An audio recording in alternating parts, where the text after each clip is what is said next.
চট্টগ্রামের ৩ বছরের শিশু ধর্ষণের অভিযোগকে কেন্দ্র করে রণক্ষেত্র বাকলিয়া এলাকা প্রায় ৫ ঘন্টা বিক্ষুব্ধ জনতার হাতে অবরুদ্ধ থাকার পর স্থানীয় একটি মাদ্রাসা থেকে অভিযুক্ত যুবককে উদ্ধার করে হেফাজতে নেয় পুলিশ।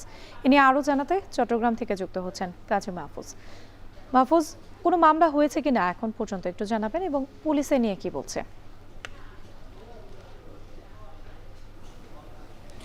রাত্রে এখনও পর্যন্ত কোনো মামলা হয়নি, তবে পুলিশের সাথে আমরা কথা বলেছি। যেহেতু ঘটনার যে ভয়াবহতা, বিশেষ করে আপনি যেমনটি বলছিলেন যে ৫ থেকে ৬ ঘন্টা পর্যন্ত পুলিশের সাথে স্থানীয় এলাকাবাসী যারা বিক্ষুব্ধ ছিলেন এই ঘটনার প্রেক্ষিতে তাদের সাথে ধাওয়া পাল্টা ধাওয়া বারবার ঘটেছিল এবং সেখানে আমরা দেখেছি পুলিশের গাড়ি পুড়িয়ে দেওয়া হয়েছে।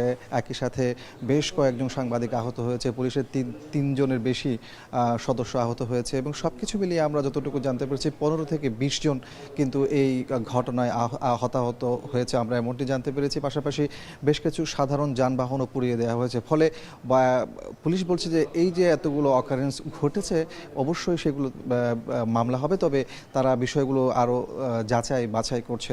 আরেকটি বিষয় আপনাকে বলে রাখি যে শিশুটি ভিকটিম অর্থাৎ ধর্ষণের শিকার হয়েছে তার অবস্থা কিন্তু আমরা একটু আগেই চট্টগ্রাম মেডিকেল কলেজের চিকিৎসকদের সাথে কথা বলেছি, তারা জানাচ্ছেন সে সুস্থ রয়েছে এবং সকালে কিন্তু চট্টগ্রাম মেডিকেল কলেজের পরিচালক একই সাথে পুলিশের ঊর্ধ্বতন কর্মকর্তারা মেডিকেলে গিয়েছেন, তার স্বাস্থ্যের খোঁজ খবর নিয়েছেন এবং পরিস্থিতি এখন স্বাভাবিক রয়েছে। এলাকার যে আপনি বললেন রণক্ষেত্র হয়েছিল সেই জায়গাতে মধ্যরাত পর্যন্ত কিন্তু আমরা দেখেছি পুলিশের সাথে বিক্ষুব্ধ জনতার যে ধাওয়া পাল্টা ধাওয়া, ইট পাটকেল নিক্ষেপ এবং পুলিশ পরিস্থিতি নিয়ন্ত্রণে আনার জন্য টিয়ার শেল, সাউন্ড গ্রেনেড সহ তাদের যে অর্থাৎ পরিস্থিতি নিয়ন্ত্রণের জন্য তাদের যে বিশেষ ব্যবস্থা সেগুলো গ্রহণ করেছিল। পরবর্তীতে প্রায় ৬ ঘন্টা পর পরিস্থিতি শান্ত হয় এবং এখন এলাকাতে থমথমে অবস্থা বিরাজ না করলেও কিন্তু জনমনে এখনও পর্যন্ত আতঙ্ক বিরাজ করছে। বিশেষ করে এই যে একের পর এক শিশু ধর্ষণের ঘটনাগুলো ঘটছে, শুধু চট্টগ্রাম নয় সারা দেশে কিন্তু এই ঘটনাগুলো ঘটছে।